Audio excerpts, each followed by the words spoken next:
महाराष्ट्रातून कर्नाटकला जोडणाऱ्या इतर मार्गापेक्षा हा हेरवाड सलगरे मार्ग आहे आणि हा एकमेव मार्ग सुस्थितीत आहे। गेल्या महिन्याभरात दोघांचा अपघाती मृत्यू तर 15 जण गंभीर जखमी झालेत। सदरचा मार्ग सुस्थितीत असल्याने महाराष्ट्र कर्नाटक भागातून प्रवास करणाऱ्या वाहनधारकांची पहिली पसंती या मार्गाला आहे। याशिवाय वेगमर्यादेपेक्षा अतिवेगाने वाहन चालवून अपघाताला निमंत्रण देण्याची नवीनच मालिका सदर ठिकाणी सुरू आहे।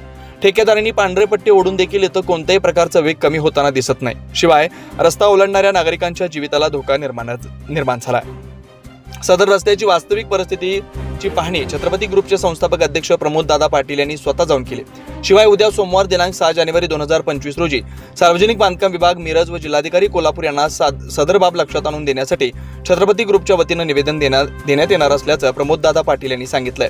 यावेळी छत्रपती ग्रुप प्रदेश अध्यक्ष रोहित भाऊ मलमे, संपर्क प्रमुख संतोष भाऊ पाटील, शिरोळ तालुका प्रमुख संदीप भाऊ पवार, मिरज तालुका प्रमुख अमोल पाटील, कोल्हापूर शहर संघटक चेतन चव्हाण, शिरदवाड शाखा प्रमुख प्रमोद बत्ते, करवीर तालुका प्रमुख पंकज भाऊ पाटील, ऋषिराज कुर्णी यांच्यासह सर्व पदाधिकारी बांधव उपस्थित होते।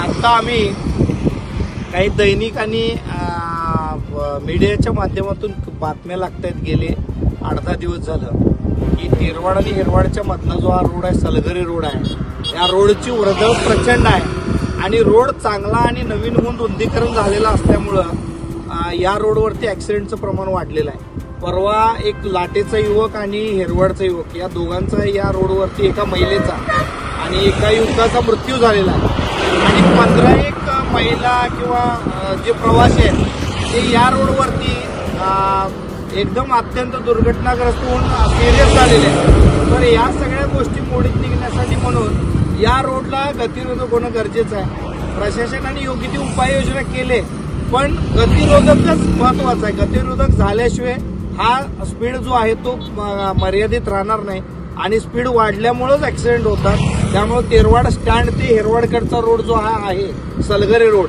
या रोडवरती स्पीड ब्रेकर होणं गरजेचं आहे।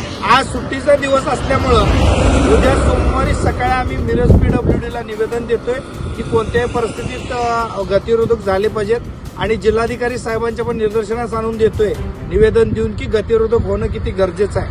आणि मी त्या प्रेस मीडिया असेल, प्रिंट मीडिया किंवा मीडिया माध्यम असेल त्यांचा आभार मानतो की त्यांनी हा विषय लोकप्रतिनिधी किंवा समाजसेवकांच्या निदर्शनास आणून देण्यासाठी बातम्या केल्या।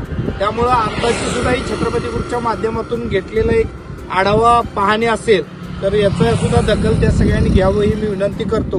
कारण का असे मुद्दे शिरोळ तालुक्यामध्ये राहिले नाही पाहिजे, जेणेकरून जे जनतेच्या अडचणीचे आहेत ते मार्गी निघाले पाहिजेत। याच धोरणासाठी आम्ही हा रस्ता पाहणी करण्यासाठी आलो होतो।